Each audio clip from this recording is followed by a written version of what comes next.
나온 그 대북제재위 전문가 패널 보고서에 따르면요, 영변에서 핵 관련 활동이 늘었다는 분석이 실려 있다고 하던데요.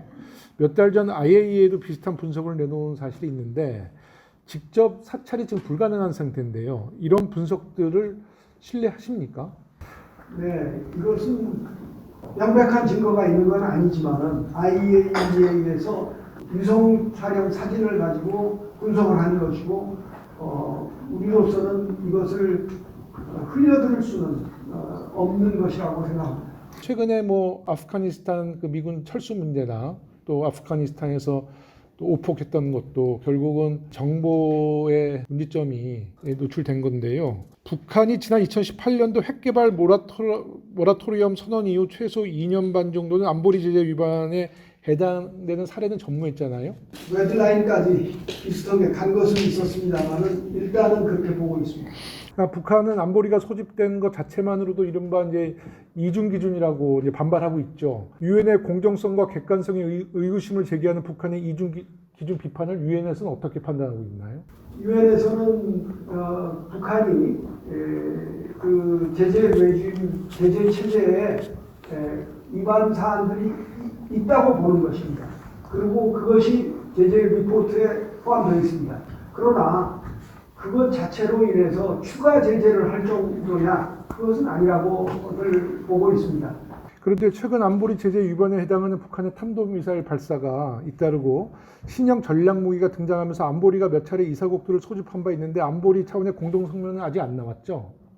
네, 나오지 않았습니다. 그러니까 EU 소속의 이사국들이 SNS를 통해서 개별적으로 규탄 성명이 나오고 있던데 공동성명이 안 나오는 이유는 중국의 반대 때문인가요? 중국과 러시아의 입장 때문에. 네. 이사국 간의 의견 합치가 쉽지 않아 보이는데요. 끝까지 의견 일치를 보지 못해 북한의 제재 위반 여부에 대한 단일한 입장이나 결의안을 내놓지 못하게 되면 어떻게 되나요? 지금 현재 제재 체제로 그대로 갈 수밖에 없습니다. 이런 와중에 유엔 안보리 내부에서 뜻밖의 제재 완화 주장이 나왔더라고요. 칸타나 유엔 북한 인권 특별 보고관이 코로나19 상황에 제재를 유지하는 것이 북한 주민들을 기아로 몰아넣을 수 있다면서 제재 완화를 검토해야 된다. 이렇게 의견을 냈는데요. 그동안 유엔 회원국들에게 대북 제재 이행을 강하게 주장해온 미국이 이를 받아들일지 관건인데요. 어떻게 좀 쉽지 않겠죠? 칸타나 인권 보고관은 무관한 업무를 하는 사람이고, 그런 주장을 한 것이 안보리에서 진지하게 논의될 정도의 성격은 아닙니다. 그래도 미국이나 유엔에서는 북한의 인권의 위기가 처해져 있다는 것이 정치적인 부담으로 작용은 되고 있죠. 그렇습니다.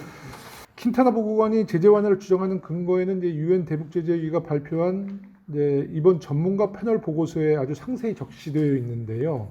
연료 수입의 제한은 산림 벌채와 같은 환경 문제를 초래했다. 의료 장비와 보충제 수입 제한은 의료 위생에 부정적 영향을 끼쳤다. 이런 내용이거든요.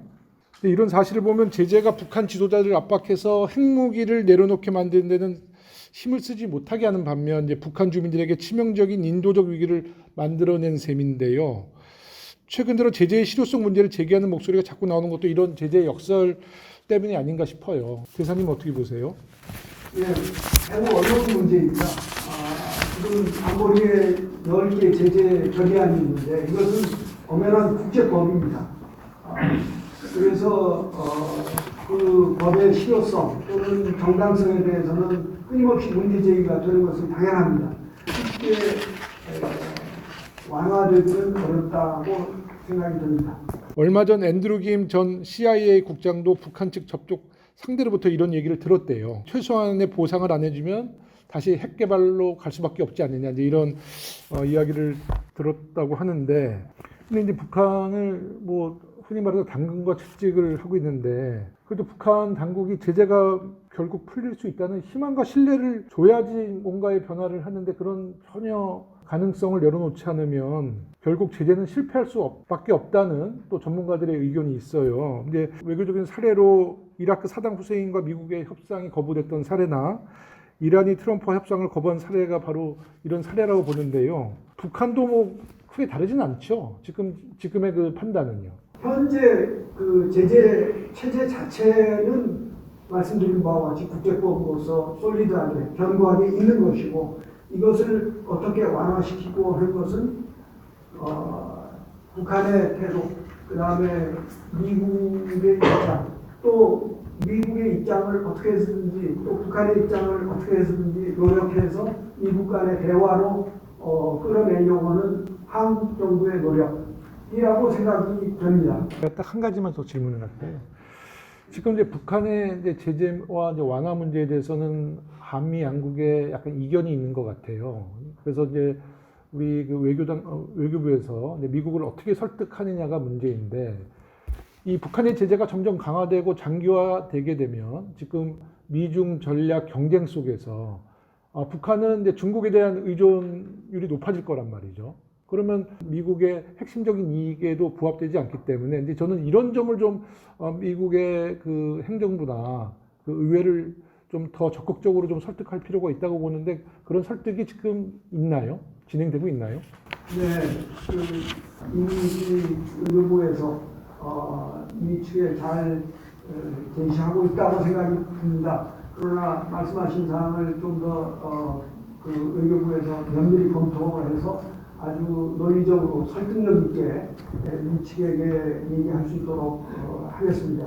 한 가지 제가 추가로 말씀드리고 싶은 것은 제재가 강화되는 것은 아니고 현재 있는 체제가 그대로 이루어진다 하는 점이라는 것을 말씀드립니다. 네.